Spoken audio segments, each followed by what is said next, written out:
Arrancamos.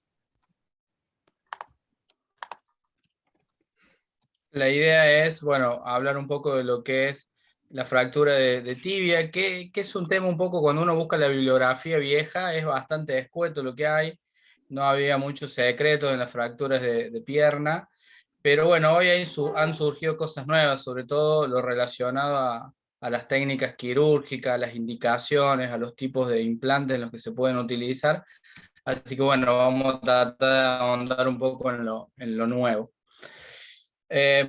La fractura de pierna es la fractura de la diáfisis de la tibia, que puede tener o no fractura del peroné asociado, ¿bien? Pero acá la que define el diagnóstico es la fractura de la tibia, es la fractura más frecuente de los huesos largos y debido a la poca cobertura de partes blandas, habitualmente nos podemos encontrar con dos situaciones, que es frecuente las fracturas expuestas en esta zona, sobre todo en la cara anteromedial de la tibia, y que podemos tener, debido a esta poca cobertura, poca vascularización, alteraciones en la cicatrización de las partes blandas y alteraciones en los tiempos de consolidación, sobre todo en las que son más de la mitad de la diáfisis hacia distal. Podemos tener dos tipos de mecanismos, los mecanismos directos o los mecanismos indirectos. El mecanismo directo habitualmente son traumatismos de alta energía, muy comúnmente por un golpe, con un choque de paragolpe o algún método contundente sobre la pierna. Y el mecanismo indirecto, que habitualmente son lesiones de índole más bien deportiva, que suelen ser de baja energía. El examen físico, obviamente que vamos a tener que ver, es frecuente encontrar deformidad, sobre todo si la fractura es de los dos huesos. Es muy importante el estado de las partes blandas. Si la fractura está expuesta, tenemos la clasificación de Gustilo, pero si el trauma es cerrado, hay que tener en cuenta la clasificación AO, o la clasificación de Sherm, de partes blandas. Y hay dos estructuras importantes a estudiar o evaluar o a tener en cuenta, como es el ciático poplito externo, que recuerden que anatómicamente se ubica en la zona proximal del peroné. No son raras las fracturas de tibia con una fractura, sobre todo los mecanismos indirectos, con una fractura espiroidea alta del peroné, que pueden tener ya de entrada un compromiso del ciático, que es importante pesquisar, y saber que la arteria tibia le entra a través del anillo del sóleo, o sea que es una zona bastante rígida, que si hay fracturas con gran desplazamiento a ese nivel, podemos llegar a tener algún compromiso arterial. Y en las fracturas cerradas, una de las posibles complicaciones, sobre todo en lesiones de alta energía, es el síndrome compartimental. No vamos a hablar de síndrome compartimental, pero esto es importante, es un estudio que trató de pesquisar los predictores para un síndrome compartimental, y las variables con mayor riesgo asociado obviamente son, bueno, que la fractura sea cerrada, eso ya habla de que no tiene forma de descomprimirse, las fracturas expuestas están descomprimidas solas, digamos. El politrauma, muchas veces por el mecanismo de lesión y también porque por eso son pacientes que están inconscientes. La fractura asociada, pero no continua, de pilón o platizo, o sea, no un trazo que descarga en el pilón o descarga en el platizo, sino fractura de diáfisis más fractura de pilón o platizo, que eso también habla de alta energía, y sobre todo si la fractura es más distal, desde el talo, el centro de la fractura, que no haya más de 15 centímetros, perdón, más proximales, esas son, esto lo de proximales es un poco asociado a la arteria, son predictores de un posible síndrome compartimental. Por lo tanto, es para tenerlo en cuenta, sobre todo en la guardia. El diagnóstico es bastante sencillo, radiografía frente y perfil de pierna, que se vea la rodilla y que se vea el tobillo. En estos casos, ¿cuál es un método complementario que hoy estamos asociando cada vez más? Son las tomografías. ¿Por qué?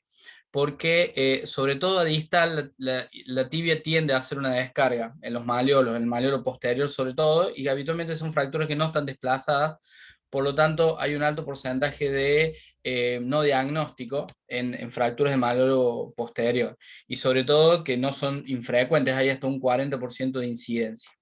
¿Cuáles son los dos trazos o los dos patrones de fractura que nos pueden hacer sospechar? Sobre todo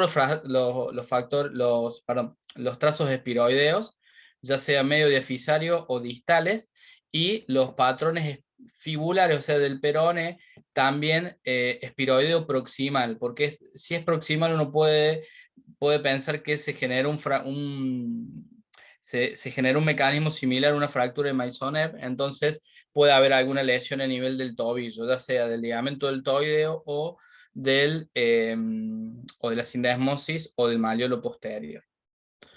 Esta es una fractura, con una fractura de peroné, una fractura espiroidea, con un tercer fragmento espiroideo, que si uno hace la tomografía nos encontramos con un trazo de fractura. En realidad este no es un pilón posterior, esto es más un pilón anterolateral, una fractura de Chapu, pero aparece. Este es otro caso, fíjense, una fractura espiroidea del tercio distal, pero que no impresionaría a primera instancia que sea tan baja como para pensar en algún trazo articular, y en la tomografía nos encontramos con una fractura del malleolo posterior. Y este es otro caso similar, fíjense que todo un componente bastante similar, fracturas espiroideas de la unión del tercio medio con el tercio distal de la diáfisis, y otra fractura del malleolo posterior. Entonces, bueno, a tener en cuenta, sobre todo no cuesta nada pedir una tomografía, vale un poco lo mismo para los platillos tibiales, pero es menos frecuente. Con respecto a la clasificación que vamos a usar, como usamos para la mayoría de los huesos largos, es la clasificación de la O. En este caso, el segmento de la diáfisis de la tibia es el segmento 2 del hueso 4 de la tibia, pero también podemos incluir en esta clase las extraarticulares metafisarias, o sea, las 41, A2 y A3, y las 43, A1, A2 y A3, que podrían entrar dentro de una clasificación de fractura de pierna. Esto es un pequeño repaso de la clasificación, hueso para los más chicos, sobre todo hueso 4, que es la tibia, segmento 2, que es la diáfisis, un trazo en cuña, que es el B, y la cuña en la clasificación 9 de la O dividen solamente cuña intacta o cuña con minuta, una cuña intacta del tercio medio. Esta es una fractura simple, o sea, tenemos una 4-2A, oblicua larga, sería una 2, del tercio distal, en este caso, sería una subclasificación C. Bueno, además de la clasificación, la radiografía, ¿qué nos va a dar? Nos va a dar el patrón de la fractura. Y nosotros al ver una radiografía sin ver las partes blandas, podemos tener ya una idea de cómo pueden estar esas partes blandas o cómo pueden evolucionar.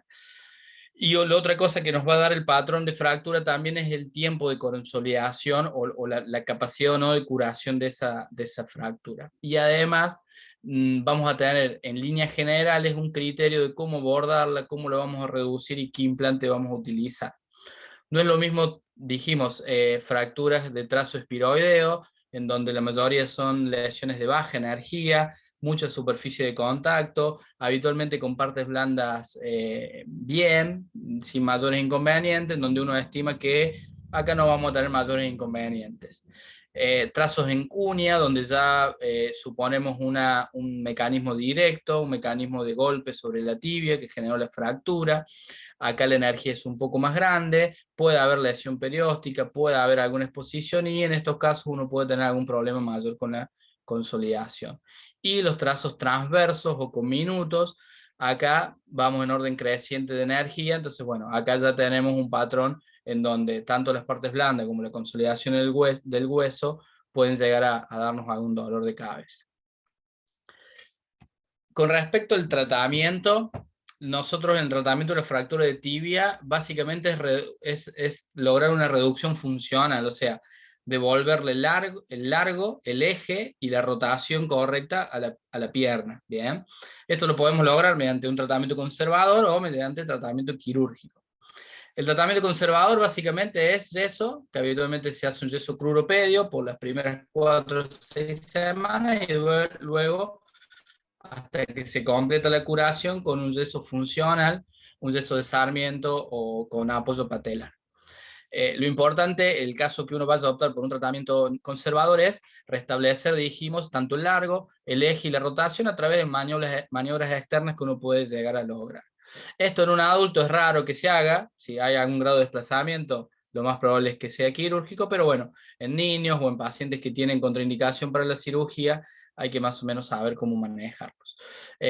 Igual como hacer una bota, bien, cómo se moldea primero siempre la polaina, se trata de que al comprimir la misma parte muscular genera una alineación de la fractura, luego se completa hacia abajo y hacia arriba con el tobillo y con la rodilla. Y en el caso que uno use un tratamiento funcional, el yeso de Sarmiento es un yeso que permite la carga, evita la rotación al tener un apoyo en los cóndilos y en la patela, y nos puede dar buenos resultados a largo plazo. Pero bueno, en líneas generales, esto va a dar rigidez, va a dar atrofia, hay más chance de consolidación viciosa, por lo tanto, lo más probable es que uno termine operando una fractura de tibia. Las indicaciones son las fracturas desplazadas, que son la mayoría, y obviamente fracturas expuestas o politrauma. En el caso del tratamiento, acá vamos a tener distintas opciones, fijadores externos de distintos formatos, clavos y placas. Los fijadores se suelen usar más que todo en la guardia o ante un eventual politrauma, en donde uno tiene que hacer un control del daño, o ante una fractura expuesta. Lo habitual es usar un tutor tipo AO, modular, que es de fácil colocación, lo podemos poner hasta sin radioscopía, y nos da una buena estabilidad inicial, pero bueno, es muy raro que esto sea de tratamiento definitivo. Los fijadores externos uniplanar, tipo A o tipo Orthofix, estos, bueno, dan una estabilización un poco más prolongada y más rígida, pueden utilizarse como tratamiento definitivo, en su momento hubo un auge por los tutores, hoy ya están en desuso como tratamiento definitivo, pero bueno. Y los tutores tipo circulares, estos se usan para las complicaciones, para tratamientos de defectos óseos, mediante transporte óseo, pseudoartrosis infectada, o cuando hay lesiones complejas de partes blandas. Pero en general el tutor es para la urgencia. El clavo endomedular hoy por hoy es el gol estándar en toda fractura de tibia. La única contraindicación que vamos a tener es que sea un canal medular estrecho. Recuerden que los clavos vienen de un grosor mínimo, que creo que es de 8 o de 9, el más fino.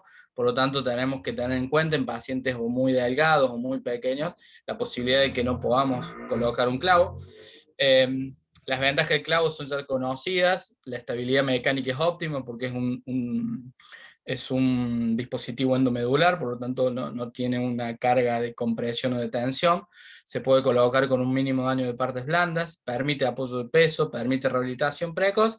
Como desventaja, bueno, requiere cierta experiencia y requiere equipamiento. Esto necesitamos arco en C, necesitamos un clavo de buena calidad para poder colocarlo.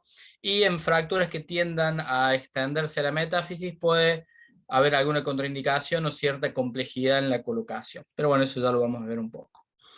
Con respecto a las placas, el segundo método más utilizado, habitualmente se usa cuando uno no puede poner un clavo.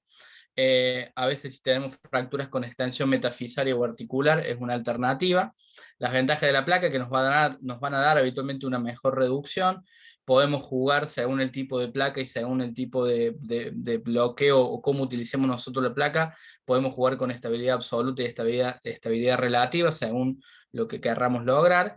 Normalmente se usa menos el equipo de rayos, pero bueno, las placas hay que cuidarlo al paciente un poco más porque biomecánicamente son más débiles que el clavo inicialmente. Hay placas de última generación que en teoría dejarían apoyo precoz, pero en líneas generales a las placas uno tiene que cuidarlo un poquito más al paciente. Con respecto al clavo endomedular, bueno, nace de Kuncher, fue uno de los primeros clavos que se colocaron. El clavo de Kuncher era un clavo que no era cerrojado, que no era fresado, que se colocaba básicamente en 5 minutos y tuvo su auge en la Guerra Mundial. Hoy la técnica es a través de un abordaje habitualmente trans o pararotuliano. Existen hoy por hoy los clavos suprarrotulianos o suprapatelares, que bueno, no vamos a hablar en esta clase, pero es algo que probablemente empecemos a ver. Habitualmente se generan maniobras de tracción, como vimos al principio, para reducir. Una vez que uno encuentra la zona de inserción, que habitualmente es en la unión del platillo tibial, se coloca, se empieza a fresar, se coloca una guía, se empieza a fresar. Lo más difícil a veces es la reducción cerrada, que tenemos varias opciones. En la clase de reducción hemos visto que podemos usar placas unicorticales, como se ve acá arriba a la izquierda. Podemos usar shunts tipo joystick, podemos usar palanquitas haciendo una mínima exposición del foco, podemos usar pinzas tipo de reducción, también de la misma forma.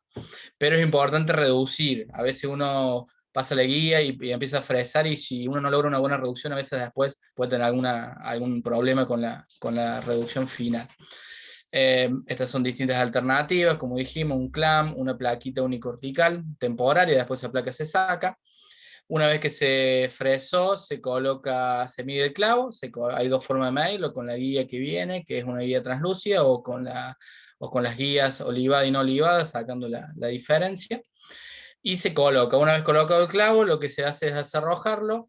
Lo habitual es que uno se arroje a distal, a mano alzada, como decimos nosotros. Hay que tener un poco de experiencia en cómo ubicar el arco en C para no renegar. Y los cerrojos proximales suelen ser a través de guías sin mayores problemas. La cantidad de cerrojo va a depender, mientras siempre uno trata de agregar cerrojos en la zona más próxima a la fractura. Si tenemos una fractura, como acá en el caso de la izquierda, metafisaria, vamos a usar más bloqueos metafisarios, metafisaria proximal, más bloqueos proximales que distales, y si tenemos una zona de conminución o la zona de la fractura es más distal, vamos a cerrojar con 3 o 4 bloqueos la zona distal. Eso es un poco la técnica del clavo. Con la técnica de las placas podemos utilizarla básicamente con dos funciones. Funciones de puente, en donde uno va a lograr una reducción habitualmente indirecta, funcional y una estabilidad relativa. O si uno quiere una reducción anatómica y una estabilidad absoluta, podemos usar las placas con función de neutralización. Si uno va a usar una placa con función de estabilidad relativa o de puente, hay que mantener la reducción con algún sistema. En el caso este, acá tenemos un tutor o un distractor femoral, y una vez que se logra la reducción, la placa habitualmente se coloca a través de abordajes percutáneos. La placa se desliza, ya sea por la cara anteromedial o lateral de la tibia, eso depende en gusto, y se bloquea la placa al hueso, dejando un área de trabajo que permita cierta elasticidad para que la fractura consolide con un movimiento, una estabilidad relativa. ¿Bien?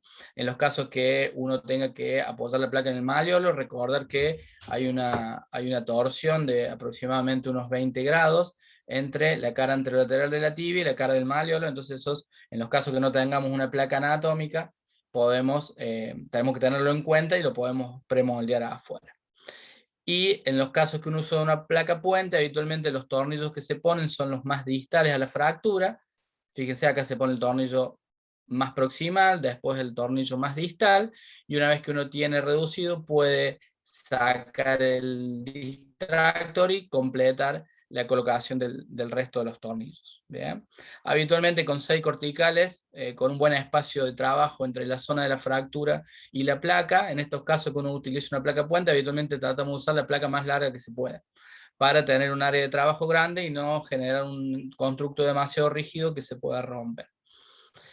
En el caso que uno utilice una placa con función de neutralización, sabemos que, sobre todo en los trazos espiroideos, si uno coloca solo tornillos, las fuerzas de torsión y las fuerzas de distracción van a generar que se rompa, que eso que no consolide. Por lo tanto, cuando uno utiliza estos tornillos, debe neutralizar estas fuerzas con una placa. En estos casos también la placa se puede poner tanto en la cara anterolateral como anteromedial. Esto un poco depende del trazo de fractura. Y lo que uno acá hace es primero reducir la fractura. Acá hacemos una reducción habitualmente anatómica, una estabilidad absoluta a nivel del foco de fractura, y luego colocamos la placa. Así como dijimos que la torsión del malleolo medial es de unos 20 grados, también tenemos una angulación de la tibia de más o menos equivale a un círculo de un radio de 20 centímetros, que uno eso lo puede hacer en en la misma mesa. Esto siempre en el caso que uno tenga que usar placas rectas. Si uno ya tiene placas anatómicas, bueno, obviamente se ahorra todos estos pasos. Pero no siempre vamos a contar con placa anatómica, entonces está bueno saber cómo uno puede moldear lo más parecido la tibia a la placa a la tibia. Con respecto a la colocación, en estos casos van a ver que siempre se ponen los tornillos más proximales a la fractura y luego se van completando hacia afuera. Y en estos casos no necesitamos una placa tan larga porque la función de la placa en estos casos es neutralizar, entonces no es necesario un área de trabajo porque en teoría esto va a pegar, va a consolidar con estabilidad absoluta. Bien. Estos son algunos casos que creo que les puse, en donde usamos placas en este caso, una placa de la tibia con función de puente, ¿bien? Se puentea bien la zona de la fractura, es una zona con cierta conminución, por lo tanto, eso se reduce de forma indirecta y se deja que se consolide solo. Y estos casos donde tenemos un ala de mariposa un poco más estable, acá se buscó una estabilidad absoluta, se redujo el ala de mariposa con tornillos interfragmentarios y luego se coloca una placa neutralizando el resto de las fuerzas. Las complicaciones con la fractura de tibia en líneas generales, con la cirugía, bueno, obviamente lo que es infección, el retardo de la consolidación y la pseudoartrosis es algo que es relativamente frecuente en la tibia, sobre todo en las fracturas más distales. La consolidación viciosa hoy con los implantes nuevos y con el mejoramiento de las técnicas quirúrgicas ya no debería ser más un problema, pero podemos encontrarnos. El dolor anterior de rodilla puede ser un problema de los clavos que se ponen por vía patelar, por vía transrotuliana, y el fallo del implante, en el caso que no consolide en algún momento, ya sea una placa o un clavo, van a fallar. Esto es una pequeña complicación de cuáles son las complicaciones más frecuentes. Como dijimos, el dolor anterior de rodilla y la no unión son las complicaciones